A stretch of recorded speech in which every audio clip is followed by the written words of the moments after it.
So the yield is an indicator, a figure, a percentage figure that tells us the return in income that an investor would get based on the price that they paid for a property. So you can see on the left there, in order to calculate the yield, what we would need to do is take the rent and divide it by the price. So we actually use the term then net operating income rather than just rent, really just because we want to be clear that we may have outgoings that we need to deduct. So we might want to get down to a NOI, a net operating income.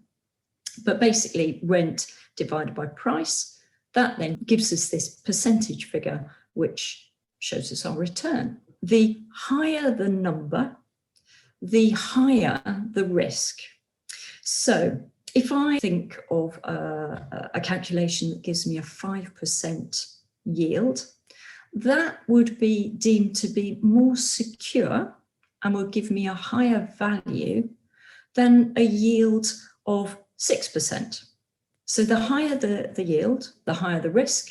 And if we use that in evaluation, the lower the value would be. And we're going to use a yield, a property yield, in order to value a freehold property. So think of a property held freehold, so we hold on to it forever, potentially, giving us an income of £1 million. If we looked at some comparable buildings, we might have been able to do the calculation on the left, income divided by price paid, in order to find a yield that we think is appropriate. So we can find a yield using that calculation to then take that and use in our valuation of a similar building with similar tenants, similar age and similar asset class and what have you.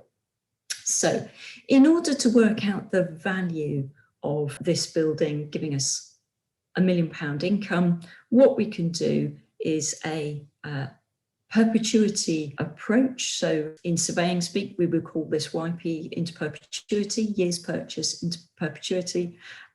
We take the income, divide it by the yield. So in this example, £1 million divided by 5%, that is going to give us an answer of £20 million.